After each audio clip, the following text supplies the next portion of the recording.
because one of the final foci of this course is to talk about Armenian activism through history. So how have Armenians tried to raise their voice in different ways about the social hardships and other hardships that they're experiencing in various geographies. So I was going to finish the session where we discussed the art and architecture of the Armenians in India by looking at Joseph Emin. But we decided to delay it to today because we'd already dealt with quite a lot in the last session. And that turned out to be a good idea because actually Misak received an email during the week from an Armenian. No, he wasn't from an Armenian in India. He was from an Indian who was researching about Armenian history, as far as I understood. And he was explaining how he was trying to encourage Armenians to visit India and to play a larger role in preservation of heritage there and improving Armenian tourist levels there too.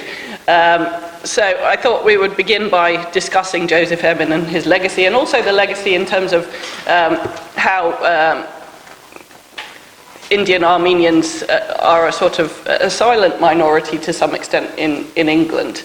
I've had the pleasure of encountering two Indian Armenians in my life.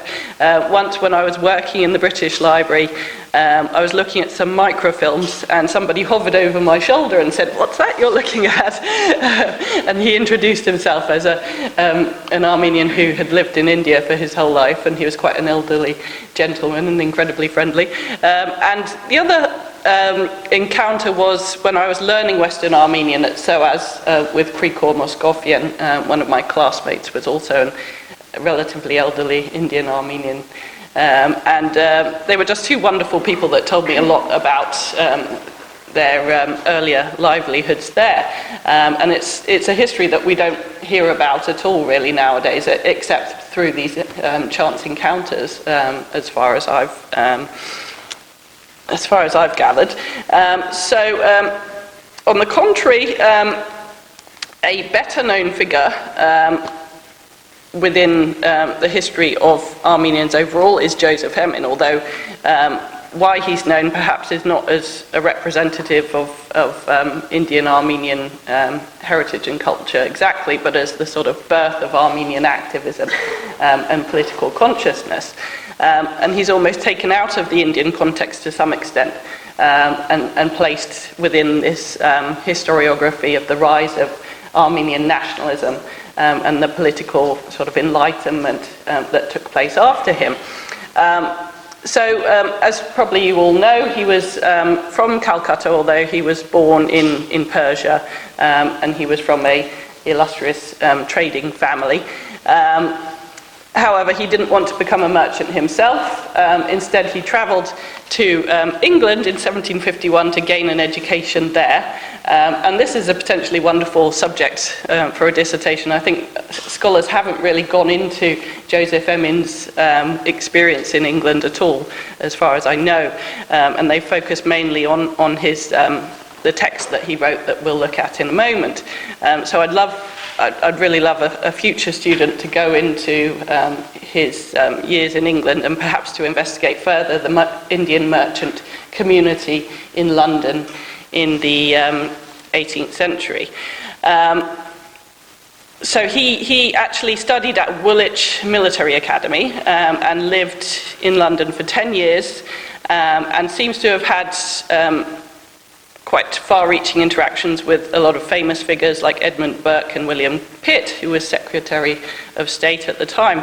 Then, after this experience in London, gathering sort of Western know-how and political networks, he travelled through the Ottoman Empire and through Persian Armenia, and he visited sort of provincial Armenian areas and villages and interacted with Armenians there. And he was almost like a sort of proto-Armenian revolutionary in that way, in terms of visiting the villages and speaking to people and trying to sort of convince them of a different way of life and sort of breaking free from their shackles on a personal basis, just like the later revolutionary cells would try to attempt to. So anyway, he travelled a fair bit, and he published, what he's really famous for is his sort of autobiography, which he published in 1792, which is available to us, luckily enough, through archive.org, so we can download the whole text. To what extent it was widely read at the time, it's not that clear, but it was certainly enshrined within Armenian historiography as a very important text, as a sort of turning point in Armenian intellectual history.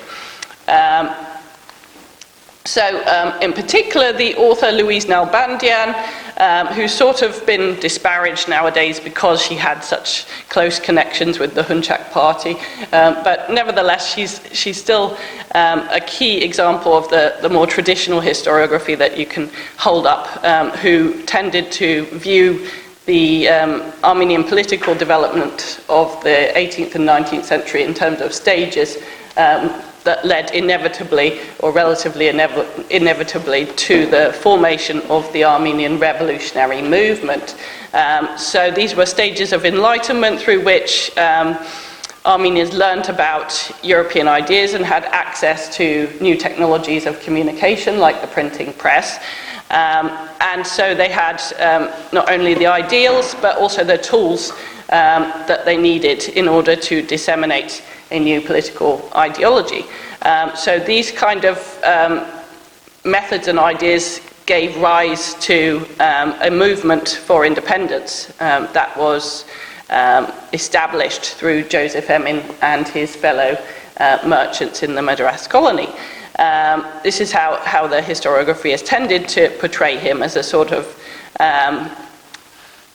initial figure in the path of Armenian political enlightenment, the first figure who really started to articulate ideas about Armenian independence and the struggle against foreign oppressors. So Louise Nalbandian, as the quotation here, viewed him as an important first step in pointing out the path for future work, and that future work would be the revolutionary movement of the 19th century, that is the Hunchak party specifically, but also the other revolutionary organisations. So to what extent is this actually present in his writings? So I thought we would look at a couple of excerpts here to see what he was trying to do through his text. So his autobiography, which he published during his lifetime, but it was reprinted in 1918, was called The Life and Adventures of Joseph Emin, an Armenian.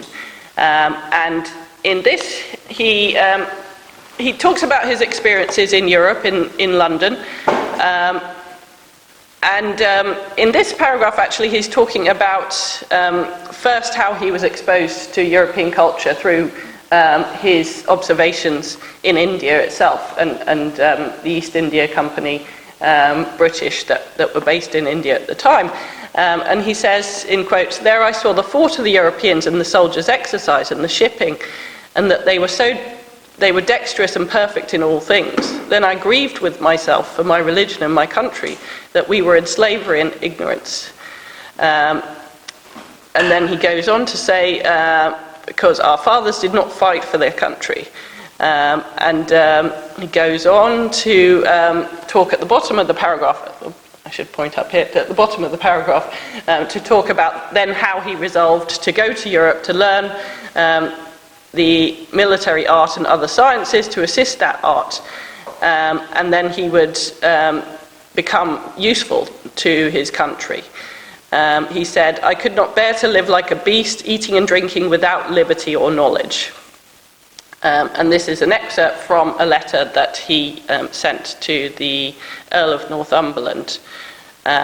So this is a sort of insight into his reasons for travelling to London to learn about Western technology and warfare methods, military technology and techniques, as a way of then travelling back to Armenia to implement those technologies there and to eventually liberate Armenia from the Persian yoke or the Ottoman yoke that he viewed to be in place at the time.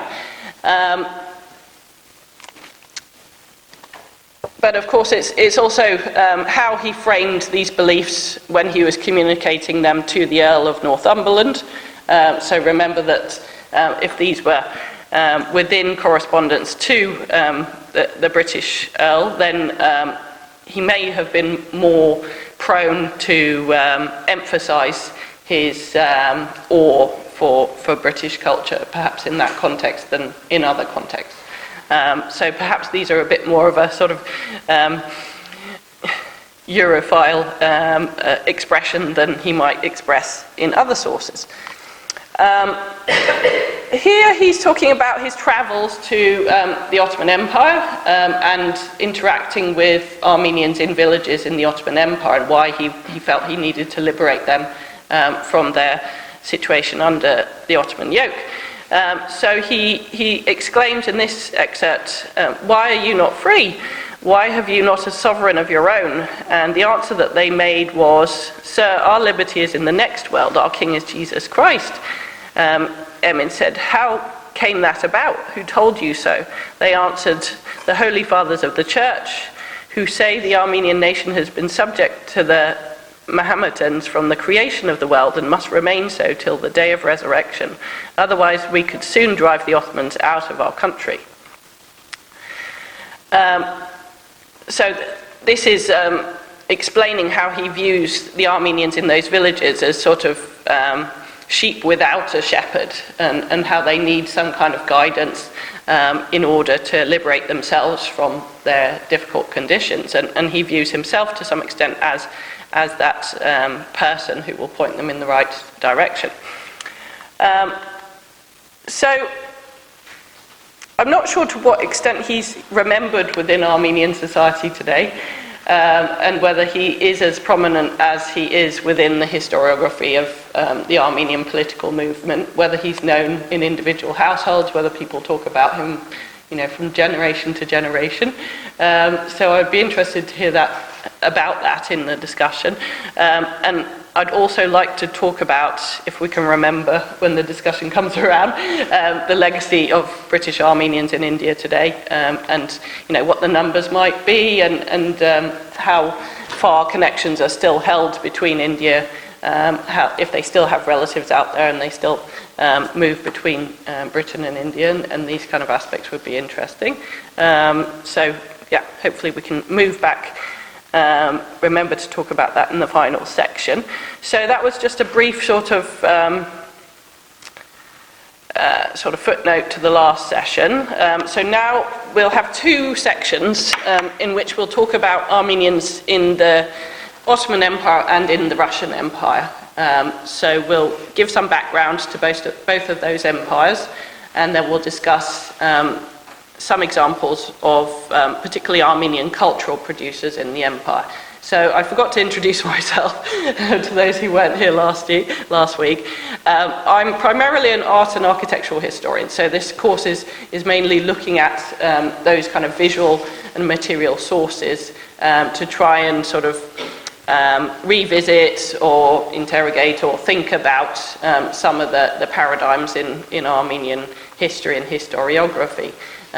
Because I think there haven't really been that many art and architectural historians who have looked at these periods and have tried to integrate the visual production within the discourse about political change in the 19th century and the rise of the revolutionary movement and what the social and political situation was of Armenians both in the Ottoman and Russian empires. My background is actually that I trained in art history and I focused first on the Ottoman Empire, and I worked for a long time on the Ottoman architecture of the 19th century and the role of Armenian architects in the Ottoman architecture of the 19th century. Then, after I finished my PhD, which was on the Balyan family, who were a very illustrious family of Armenian architects in the 19th century in Istanbul, after I finished my PhD on that, I then got a job at a university in Mardin in southeast Turkey, close to the Syrian border. So I spent 3 years there teaching a mixture of Kurdish, Arab and Turkish students, courses on Armenian art and architecture, Orientalism, surveys in art history, all sorts of different things. So that was a wonderful 3 years. And then I moved to the University of Lincoln, where I've been since 2015, and I'm in a Department of History and Heritage there. And so I teach a mixture of courses on Russian history, Ottoman history, and Armenian history. But again, with a very heavy focus on visual sources. So, yeah, I guess I'll start talking about Armenians in the Ottoman Empire. I'll aim to talk for about 40 minutes or something on each of them, hopefully, and then we'll have a brief break and discussion afterwards. So, I'll go back actually to the lesson plan.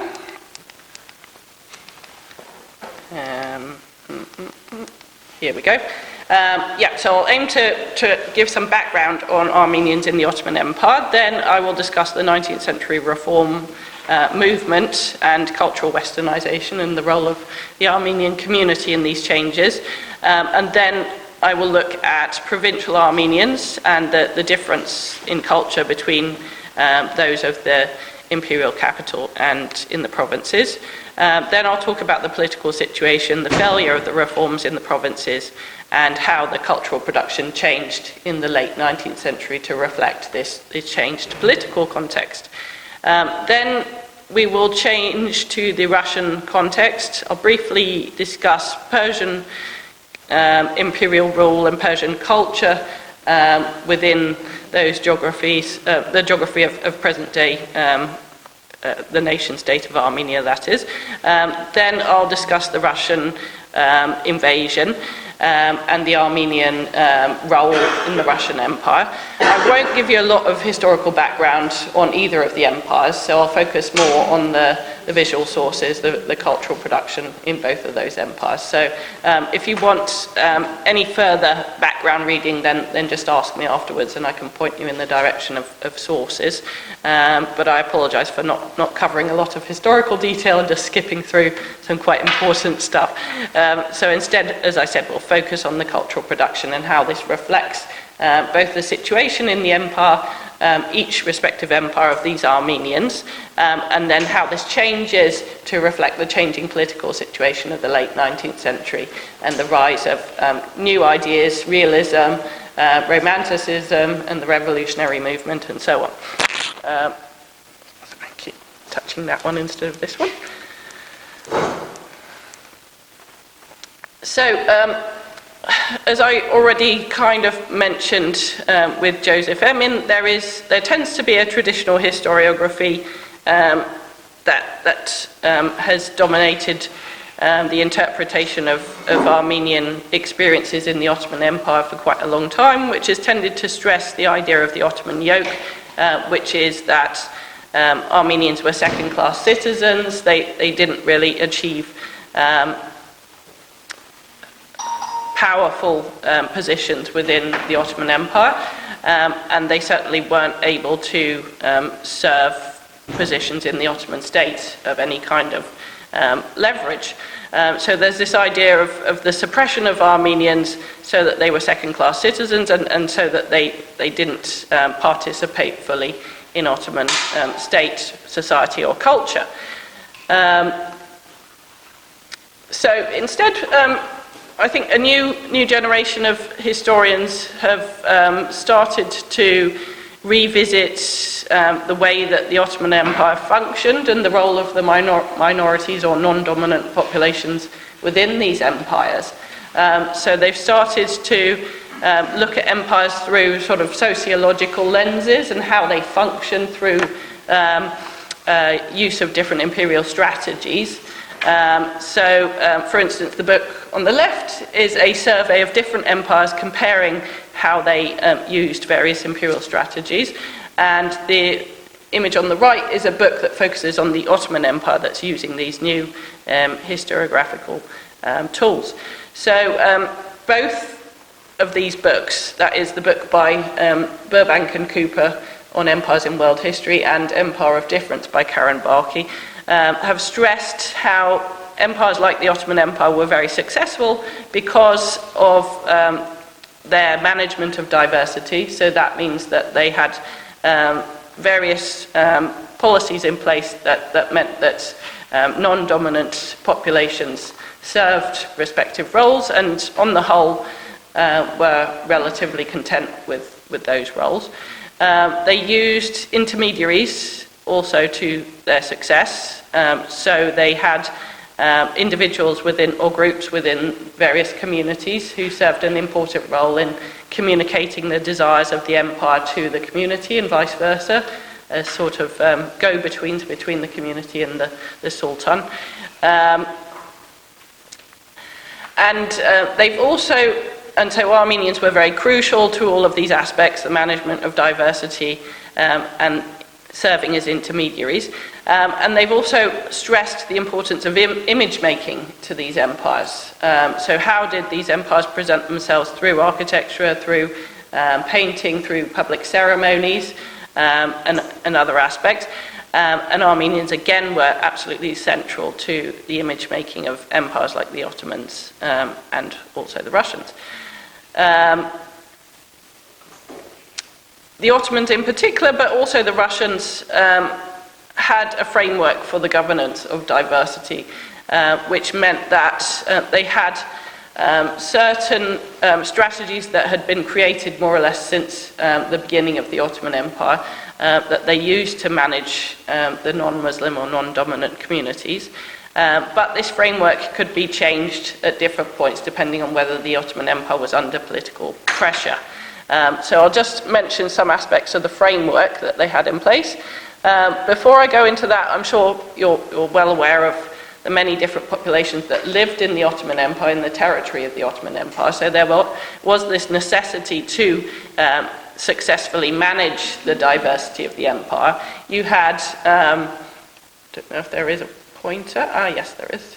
Aha. So you had, okay, well, you had up here Greeks of the Black Sea, you had various populations in Anatolia, you also had Greeks in the Aegean, you had various Balkan populations here, although they started to break away from the later decades of the 19th century. You had also the Arab provinces and Berber populations in North Africa. So this was an incredibly diverse population that used many different languages and had a mosaic of different cultures that needed to be governed with respect to those differences to some extent. So one of the frameworks that was in place was non-Muslim or Zimmi status, which in theory meant that non-Muslims had limited status in a number of aspects of their dress. So they had, as this image from the Relam Book of Costumes shows, they had certain pieces of costume that they needed to wear in order to demonstrate publicly their identity or their membership to a non-Muslim community. Although in reality we know that these costume regulations weren't necessarily applied. So the reality was that perhaps the regulation of status and displays of status wasn't as strict as some texts indicate. Nevertheless, there were a number of restrictions on displaying status in public, and this included it was difficult to build a new church. Churches generally had to be rebuilt rather than built afresh. Religious ceremonies couldn't be held in public. Display of religious symbols in public was generally forbidden. And there were other aspects like Muslim courts generally had to be used, and non-Muslims were inferior witnesses, and so on. So as Karen Barkey has stated, these regulations meant that non-Muslims had a separate, unequal, and protected status. So that means that they were separate, they were largely kept within their own religious community, they were unequal in that within a court they were not an equal witness with a Muslim, and they weren't allowed to show their status or ride on a horse in public, and so on. But they were protected in that they were allowed to remain Christian, and they weren't largely attacked or waged war on, except due to political circumstances when these frameworks came under pressure. So that's what people like Karen Barkey have argued, that they had these frameworks which created some degree of protection for non-Muslims, but when circumstances could change, when the Ottomans were put under pressure by outside empires and things were destabilized, that was when these things collapsed and they weren't protected any longer. So another part of the framework was, of course, the Patriarchate, which gave some degree of political representation, as well as religious authority, although the extent to which it represented a separate political representation from the Sultan is questionable, because often the Patriarch was quite close to the Sultan, and in particular he was very close generally to the oligarchy of the Armenian community. So genuine political spokesperson he may not have been, but nevertheless he was a sort of symbolic head and represented some degree of political voice.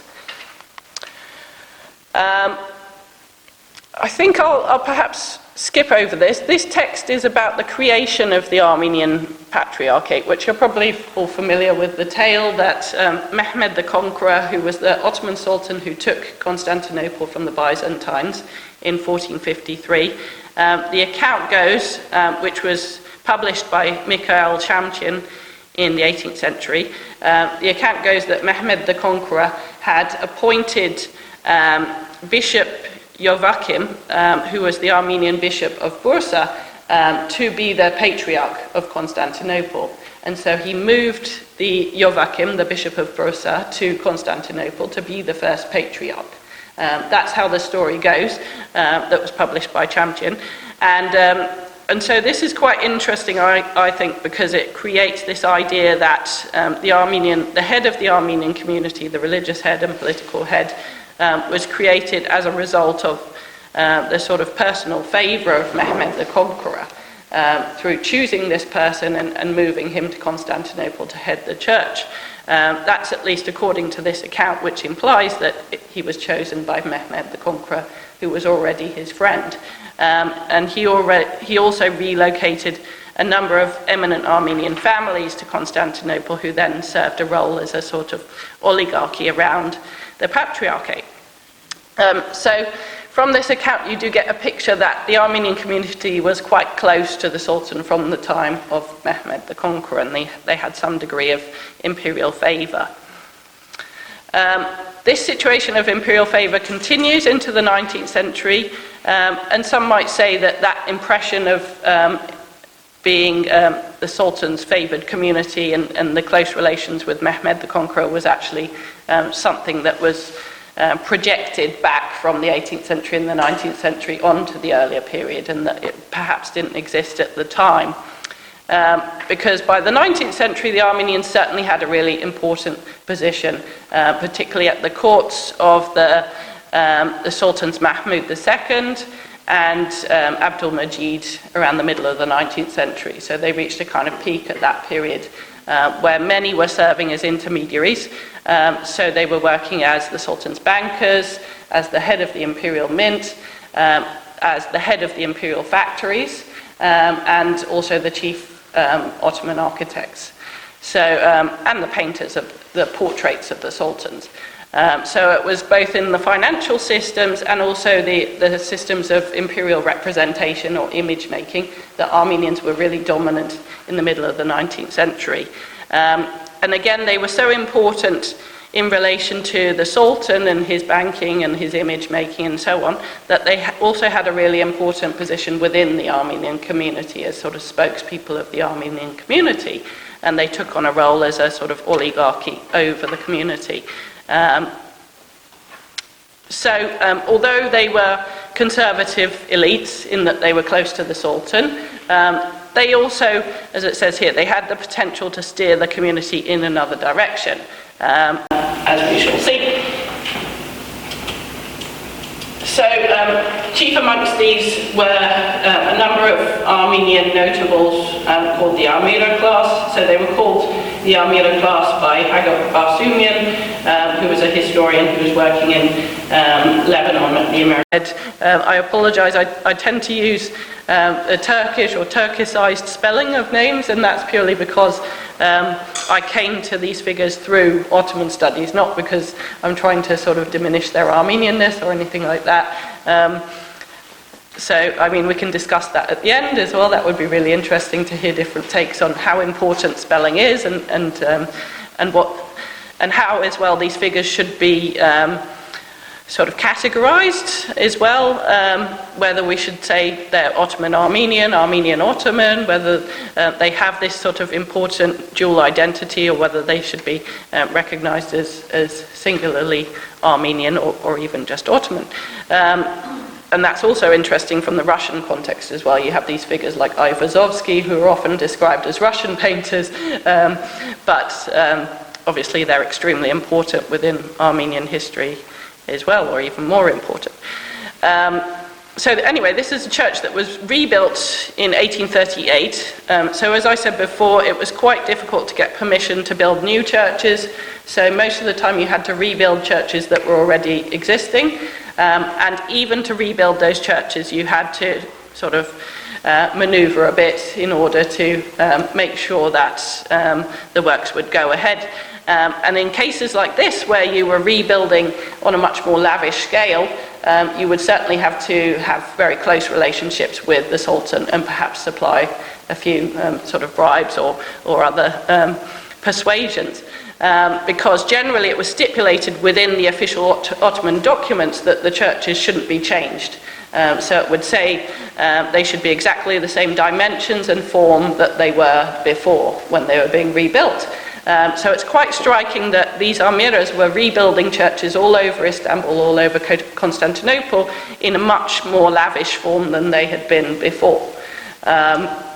So this one, for instance, has this amazing stucco dome that has these sort of empire-style wreaths and sun rays coming from the wreaths, and they have the Armenian letters, the holy Armenian letters inside the wreaths as well, and some portraits. I think it's a portrait of Christ in the centre of the dome, I'm not sure. And then on the walls of the church they also have these monumental paintings that many of them were painted by a painter called Umed Beyzad, who was actually trained under the patronage of Garabed Balian as well. So they were not only repairing these churches in a much more lavish way, but they were also training up a new generation of painters who would fill them with these wonderful new Italianate paintings. So the Amiras were these sort of patrons of a revival in Armenian churches in the 1820s, 1830s. So this was even before the reform period took place. And this is one of the most striking things that I've ever noticed, which no one seems to have noticed before me, to my surprise.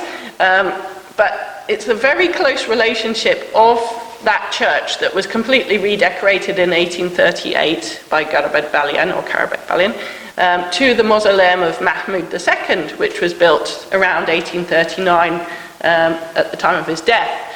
And although the colour scheme is a bit different, obviously the Beşiktaş church has this blue and white colour scheme, and yellow. The one on the right is totally monochrome. It's nearly all white except for the inscription band there.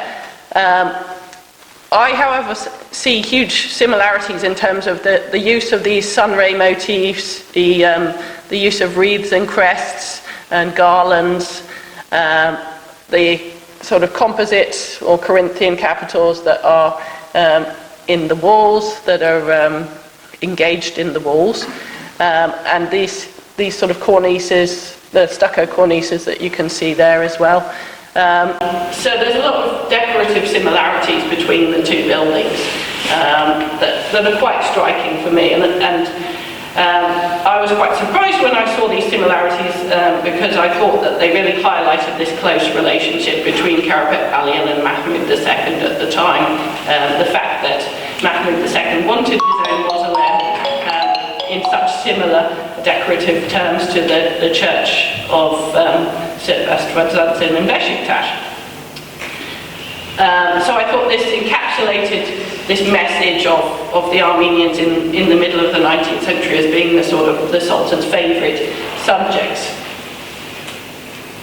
So in the middle of the 19th century you have the reform movement, encapsulated by the Gülhane Decree of 1839, which included clothing reform and centralisation of various government departments.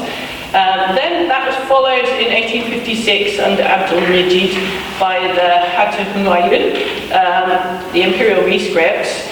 And this was really significant because of the language of egalitarianism that it promoted. So as this quotation from the reform decree indicates, Armenians and other non-Muslim communities were invited to examine into its actual immunities and privileges and to discuss and submit to my sublime court the reforms required by the progress and civilization of the age. And so the situation that was granted to them by Mehmed the Conqueror in 1453 should be made to harmonise with the new position, that is, with the modern age. So this is this is incredibly progressive language that was being used at the time. Whether or not it was actually followed up by decrees that made any genuine difference is something else that we will come to, but the language certainly changes at this point and promises not equal opportunities, but increased opportunities for non-Muslim subjects that would be in line with the progress and civilization of the modern age. And so one part of this reform is that it made building churches much easier. So we do see in the British consular correspondence, like in this dispatch from 1860, from a consul who was stationed in the southeast area, the consular office that was called the consul for, Aleppo was this one. He describes that churches were built without the least opposition or difficulty in the area of Aleppo by 1860. So already it had quite a quick impact, easing the construction of churches, if nothing else. Whereas previously you had a very long process and you wouldn't actually be able to construct anything new because it would all have to be rebuilt on former structures. So also, in addition to this reform period and the reform bills and the language of egalitarianism, you also have far-reaching cultural change within the Armenian community. You have the travel of the generation of young Armenians, many of whom were the sons of the Armenians, and others were from poorer backgrounds but were sponsored by the Armenians in many cases, and they would travel to, particularly to Paris, but also to Italy, and to attend the finest prep schools and the Grande École in the 1840s and subsequently. So they would travel to study a number of different subjects, from medicine to engineering to architecture to law. But what is significant is that they not only learnt what was being taught in those institutions and so had access to cutting-edge European education, but they were also surrounded by the Latin Quarter at this time, which was, of course, a political hotbed. So they were experiencing Paris in the Age of Revolutions as well. one of the results that's sort of emphasized in the Armenian historiography is the formation of the Ararat Society, which included a number of individuals such as Nigos Balyan, Nahakat Brasinian, and Krikorotin, and they were engaging in a number of activities to promote educational reform and also language reform in the Armenian community in the Ottoman Empire. And they were most significant because they went on to write the 1863 Armenian, what is known as the Armenian Constitution. So access to a European cutting-edge education in this case is interpreted to lead to the rise of nationalism. And historians, again, I'm focusing on Louise Nalbandian because she's the best-known example, but there are other people like James Etmekjian who also give a similar description of the 19th century rise of nationalism. So this access to a European education is generally described as giving rise to, as Louise Nalbandian says in this quotation, an ardent love for freedom and a new nationalism which was to turn the people towards unrest and insurrection. So the question remains, to what extent were people like the Ararat Society really intent on a separate Armenia? Was this already the rise in a nationalist intelligentsia, or was this a more sort of liberal opposition, or even a liberal loyal intelligentsia that decided to carry out relatively limited reforms within the Ottoman Empire? So yes, did the experience of revolutionary Paris really have such an effect? So I'll briefly discuss the Balyan family, who, as I said before, I worked on for my PhD. So we already mentioned Karapet Amira, who was the older generation. So his sons, Nigos Bey in the middle, and Sarkis Bey, as well as his brother Agop Bey, they all attended Parisian educational institutions in the 1840s to 1860s. There's sort of differing degrees to which they attended. Some of them just seem to have dropped into some courses without graduating, but I think that's not necessarily that significant. They had access to these technologies and to these ideas. Whether or not they actually graduated, maybe it differs the degree to which they internalized or they took on these techniques, but nevertheless they were still exposed to them.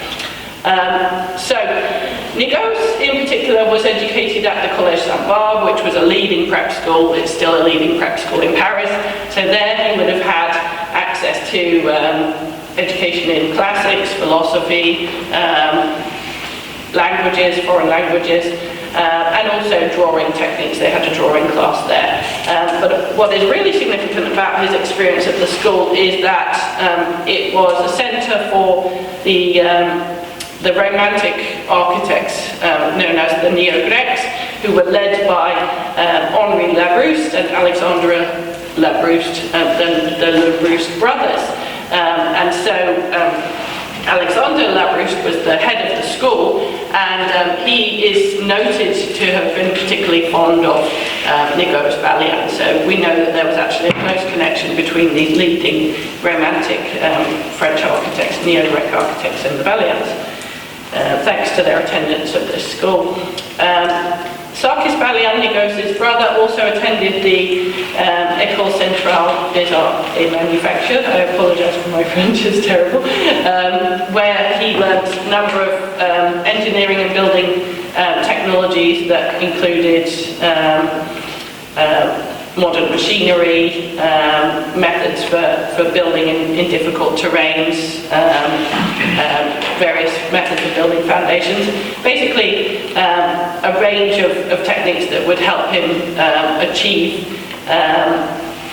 all the activities that he would later carry out in Istanbul at a period of rapid modernisation. So he would work on, for instance, mining. He would work on the ferry boat companies. He would work on not only architecture, of course, of different kinds, but a variety of engineering and public works activities he went to go on to engage in when he returned. And finally, they were exposed to the École des Beaux-Arts, which gave them new ideas about artistic form at the time, the cutting-edge ideas about artistic form, and the battle of styles that was going on in the 19th century between these, the Gothic style, or the classical style, or the Neo-Renaissance style. And so they had this idea of playing around with different decorative styles in order to communicate different meanings through those styles. And they had a detailed education in the historical development of styles through various history of architecture courses that they took there. So anyway, how did this translate into their architecture?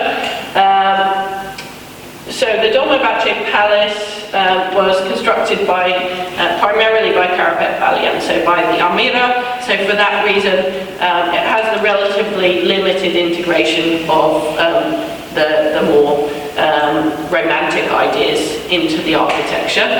The architecture itself is actually very innovative. You won't be able to see it from here because it's in the ground plan.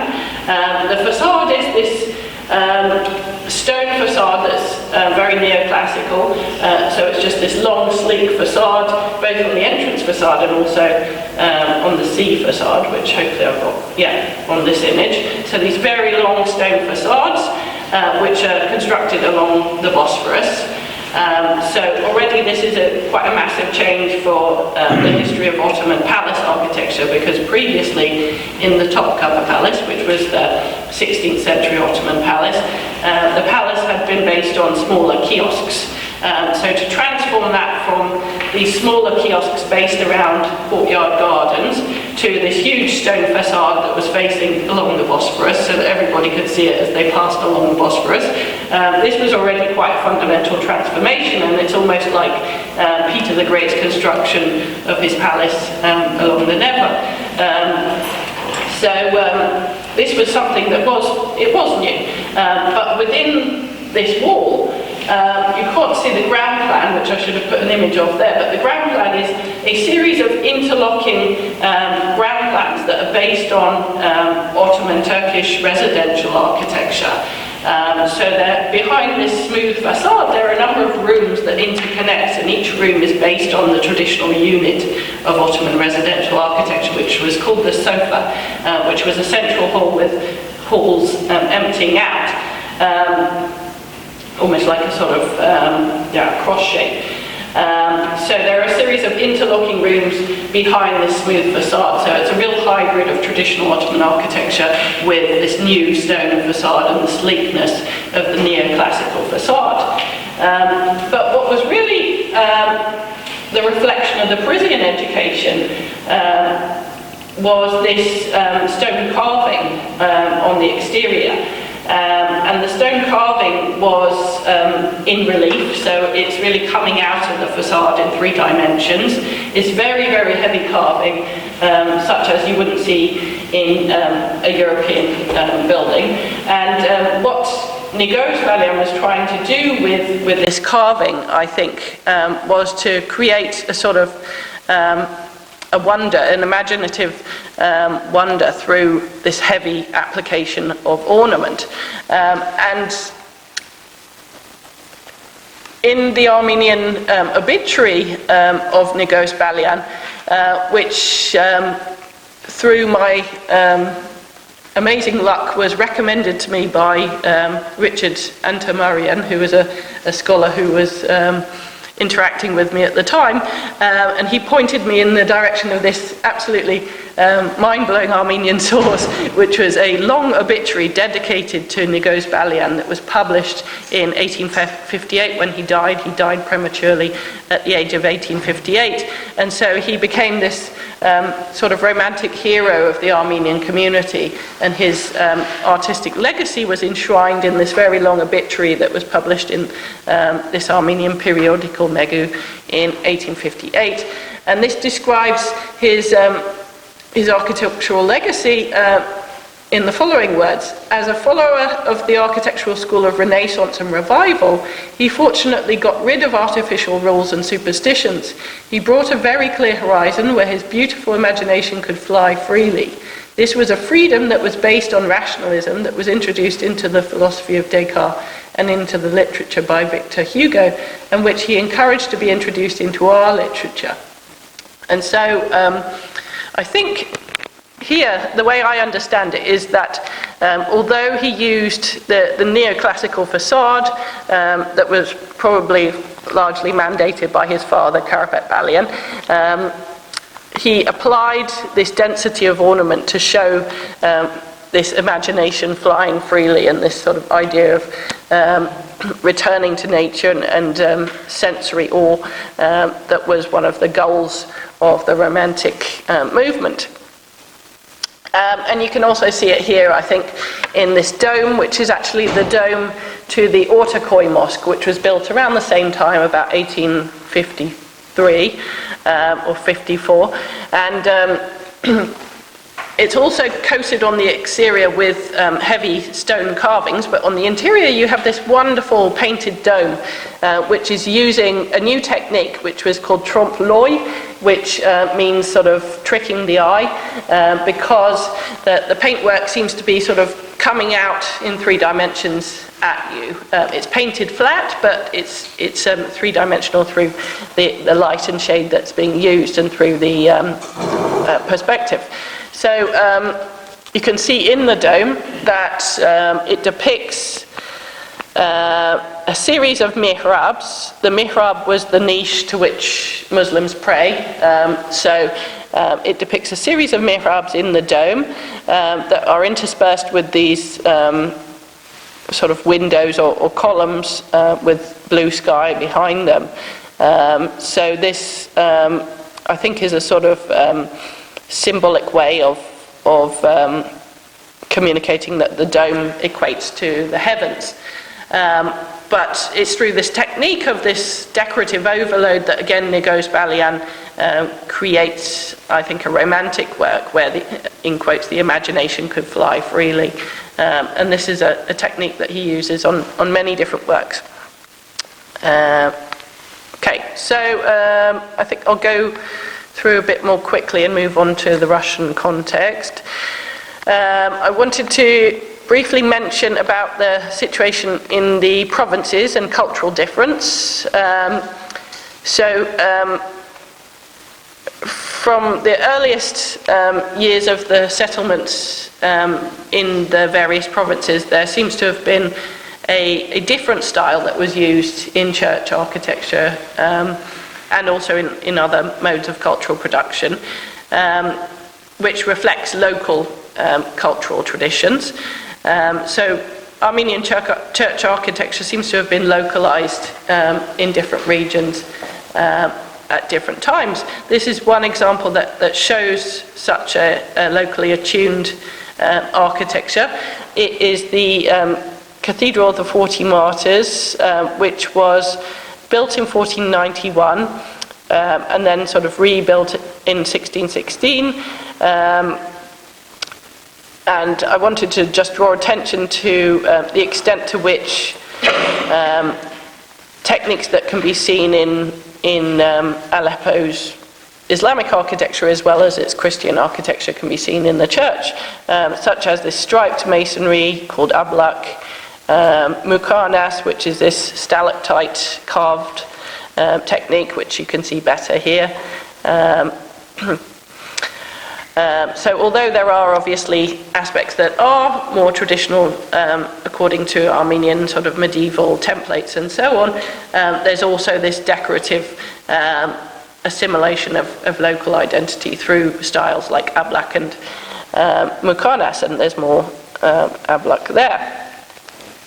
And you can see this right from the early modern period to the modern period that I study. You can see churches that were built in the 1890s that continue to show considerable uptake of localized styles like this. So I think we'll just briefly mention that in the 1860s, the heightened expectations of the Reform Decree and that language of egalitarianism starts to translate into frustration, because the reforms were disappointingly carried out. They didn't translate into much representation, and many of the new councils that were created in provincial cities actually consisted of the notables who'd previously held power, so it didn't translate into a new kind of sharing power. It just translated into variations on the old system. So in other words, the language of reform created these heightened expectations that didn't translate into change on the local level that was satisfying. And there were also issues like the double taxation system. They would be taxed by the new administrations, but they would also be taxed by nomadic groups who would be passing by. And there were also issues in terms of Kurds would be settled on land that was already settled by Armenians. So a number of different issues came together. This was made even worse by the Russo-Turkish War, which saw fighting between the Ottoman Empire and the Russian Empire on the territories on the eastern borderlands, such as Bitlis. So these areas saw fighting firsthand. And there were even more frustrating situations with the treaties that promised Russian protection, and then withdrawal happened in reality. So there was an increasing situation where the elites of Constantinople and the sort of guardians of the Armenian people were associated with betrayal by provincial Armenians and disappointment because the reforms hadn't resulted in anything that was satisfactory or any protections. And there are example after example in the British archives just down the road in Kew of the British consuls being approached by Armenian villagers who are being attacked by Kurdish chieftains. So there are pages and pages of these kind of social issues that were being experienced in the eastern provinces of the Ottoman Empire in the late 1870s to 1890s. There are also, of course, petitions that were sent both to the British consuls but also to the Russian side, and George Brunutian published a range of documents that relate to the Russian consuls who were based in those eastern provinces of the Ottoman Empire. And this is one example. This is actually a petition that was sent to Tsar Alexander III about their deteriorating situation. And they're appealing to Alexander III, who was, of course, the Tsar liberator who got rid of serfdom, and they're appealing to his mighty humanitarian influence to intervene on their behalf. So they were not only petitioning the local consuls and trying to get their sort of engagement, but also these international figures of great significance. And so, because of this situation of desperation, they increasingly turned to more radical tactics. This is a fascinating document that I found once in the archives in Kew. That is a British consul who is stationed in Bitlis, and he encounters a group of revolutionaries that had been holding up the monastery of Arak near Mush, And those revolutionaries included the famous Andranik. And Andranik explains to the consul about his rationale for engaging in these kind of, let's say, revolutionary tactics of taking possession of a monastery and fighting off the Ottoman Turkish forces. And he says, in quotes, at the bottom, so this is here where it talks about Andranik of Sivas. So he said very decidedly, in reply to the remark that he and his men were ruining their own people, they wanted justice. Justice, he said, and they had taken up arms because they had lost all hope of obtaining it by peaceful means. They were determined to fight to the death. And the date of this is 1902.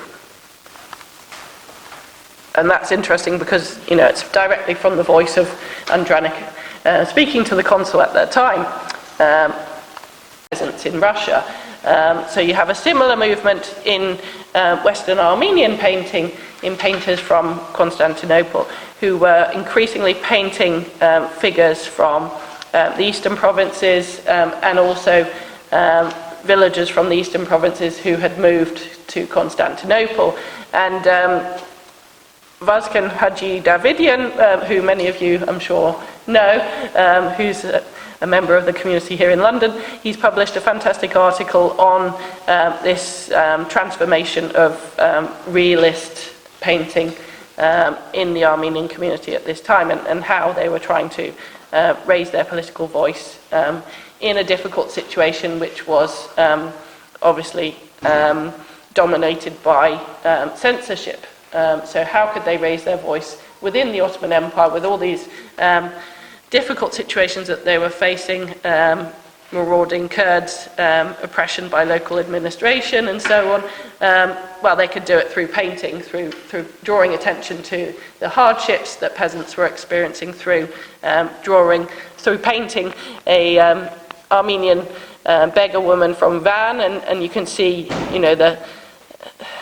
the look of exhaustion and desperation on her face, and her ragged clothing, and she's without shoes.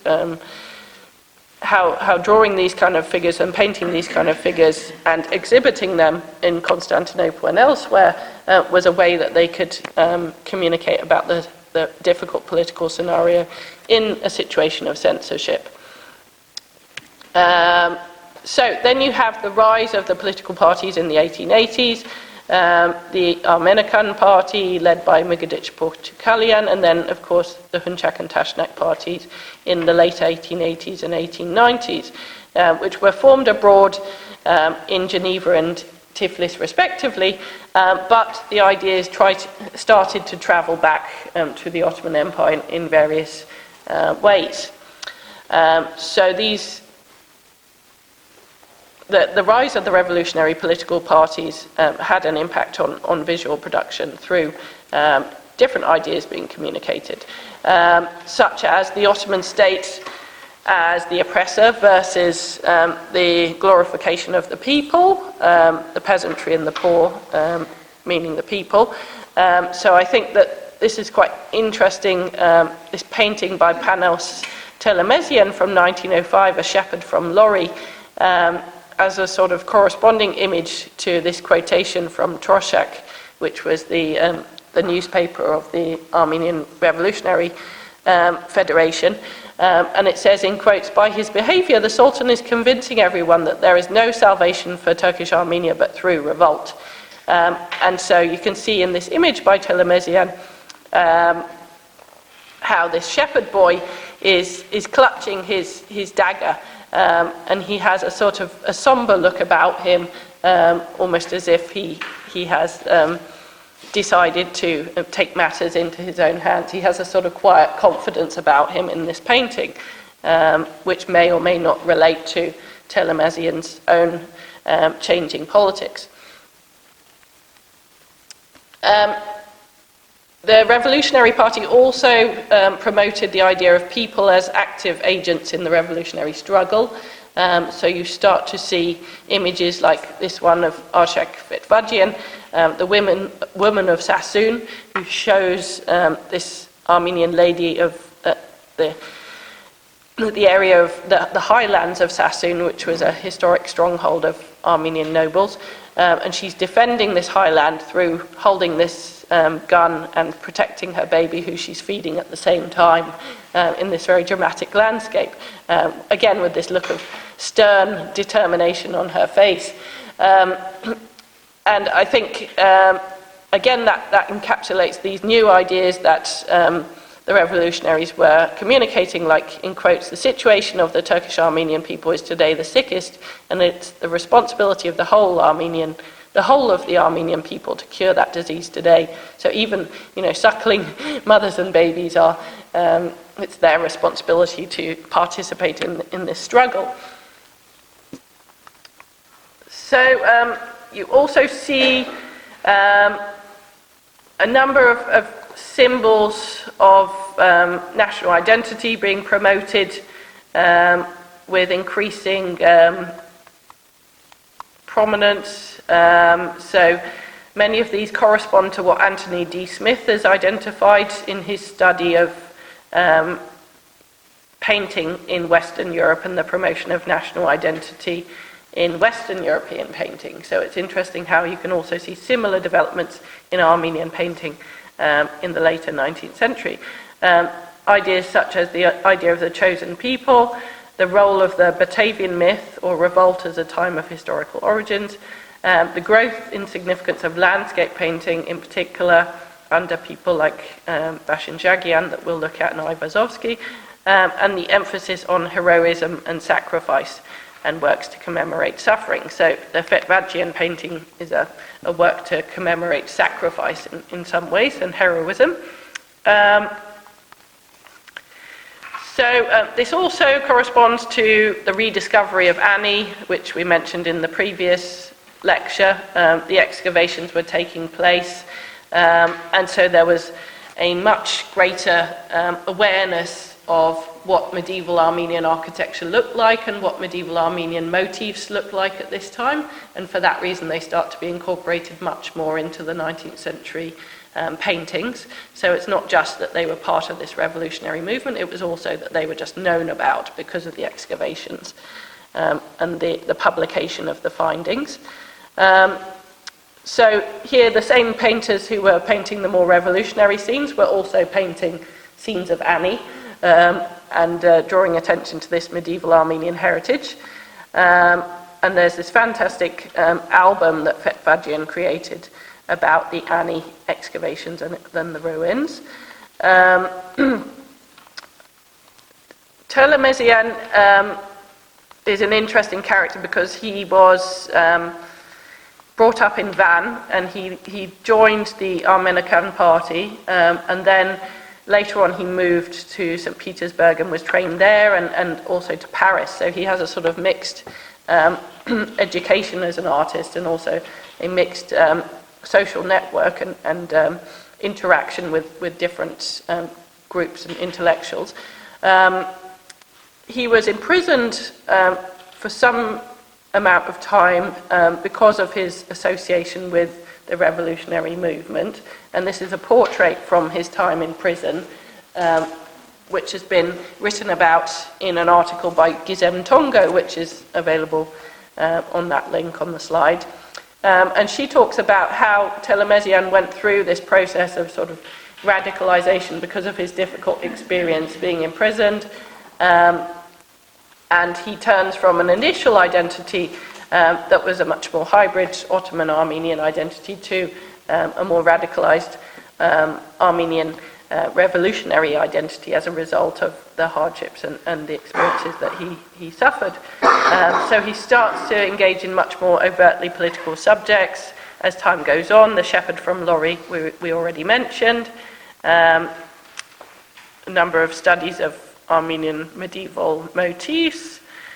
And then in 1915, Gizem Tongo draws attention to a number of paintings that he makes that are almost sort of serenely utopian, of Sipan Mountain from Knut's Island in the area of Lake Van. And at the time, Telemesian was actually participating in the siege of Van that took place as part of the genocide. And so it's remarkable, really, that he turned his attention to this immensely beautiful landscape that has no trace of the bloodshed that was happening there at exactly that moment. And this is especially amazing given that he was an active participant, a hero of that activity. But he does also paint some images that do allude to the bloodshed that did happen, although this example, it's in the National Gallery of Armenia, it's not dated, but they've given a date of 1915 as a sort of speculative date. So it would be interesting to find out when it was painted. So I think we'll go more quickly through the Russian example, but there are a number of common themes that we will look at. I think we'll skip through the Persian context, only really to highlight that there was obviously this very hybrid Persian culture before the Russian occupation, which is represented by some monuments that remain, like the Blue Mosque, and also some monuments that don't remain, like those that were originally within the citadel, many of which were destroyed actually by the Russians. So we'll skip past this, except to mention that there was this hybrid identity, which is again represented by the dome painting of Etchmidzin, which will remind you of the New Julfa dome that we saw last week from Persian Armenia. Like in the Ottoman Empire, Armenians had a really important role at the court of the Tsars. Already, Tsar Alexei Mikhailovich was presented with the Almaty throne in 1660, which resulted in the 1667 trade treaty, including a monopoly over silk between Armenian merchants and the Russian throne. So there's a sort of parallel special relationship between the Russian Tsars and Armenian merchants that's taking place in the Russian Empire. As represented by this throne. Again, the Russian Empire was a very diverse empire, and so they had to engage in these imperial strategies in order to maintain control over the empire, and Armenians were absolutely crucial to this control, particularly because of their roles as elites and intermediaries between various populations and trade networks, but also as generals and other important roles. I already mentioned to some extent the role of Armenian merchants in relation to the imperial household, but it was also important to city life in the Russian Empire. And if you go to Tbilisi today, you'll be surrounded by former merchant houses that were once inhabited by wealthy Armenian merchants who were living in Tbilisi, or Tiflis as it was known.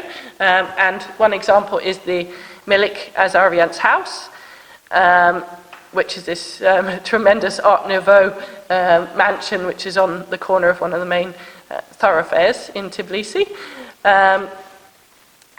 And another example is the Ashakuni Palace, which was the home of merchants from the Vardan Ashakuni family, built in 1856. So it was in various urban centres throughout the Russian Empire that Armenian merchants were particularly important, not just to the trade, but also to the urban life and the architecture of these cities. And that this importance can still be seen today, although perhaps not everybody would know that these houses are Armenian houses.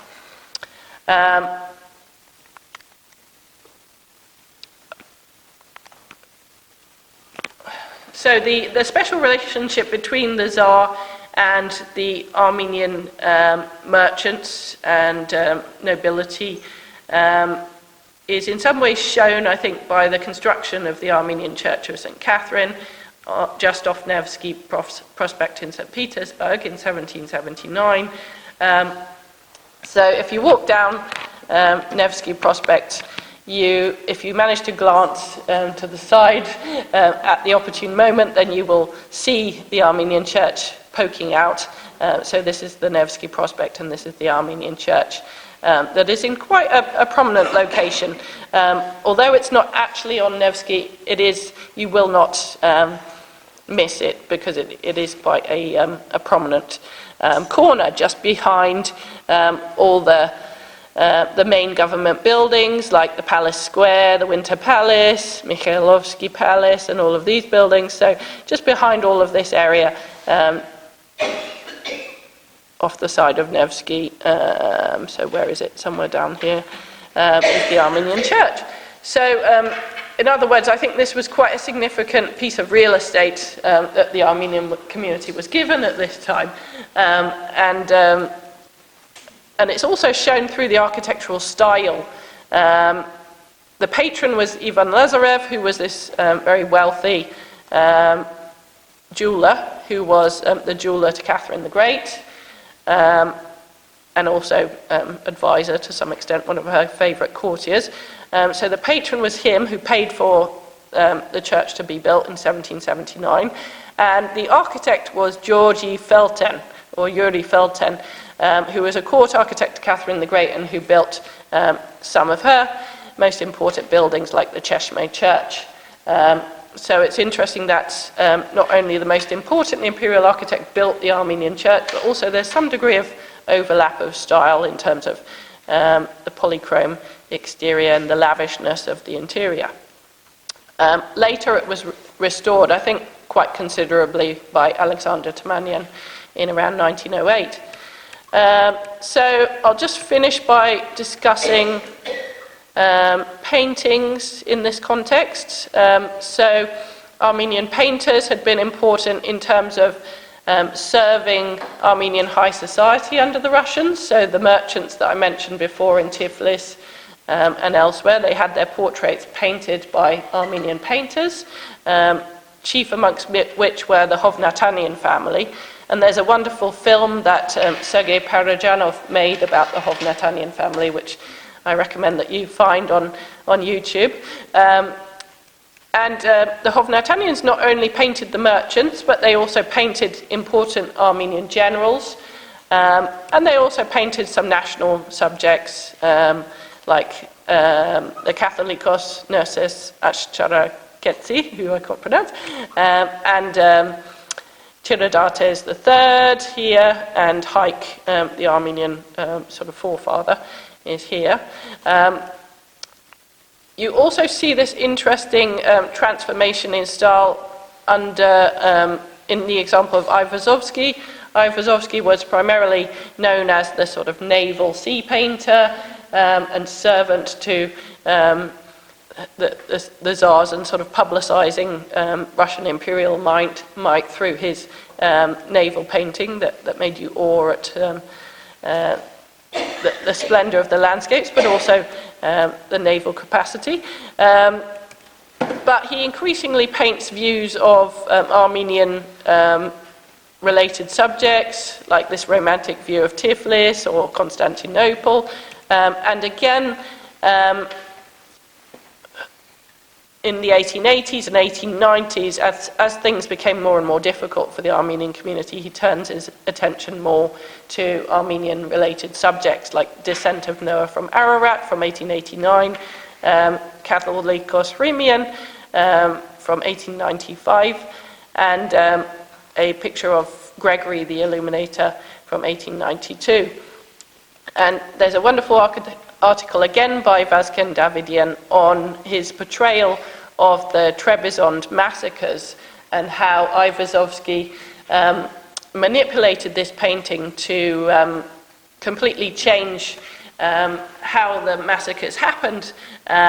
So he made this dramatic sea scene instead of communicating how the massacres happened on land, because not only was he this tremendous sea painter, but also he thought this would be more striking for the visitors to the exhibition to view, and so they would feel more pathos for the plight of the Armenians if it was portrayed in a more dramatic manner. So I think we'll just finish with that because we've already discussed Ptolemasian. I was going to discuss Bashan-Jaghian, but I think probably you're all familiar with him and his images of Mount Ararat. So again, Ararat becomes a more and more important symbol of Armenian nationhood through painting, particularly around 1910s under painters like Bashan-Jaghian.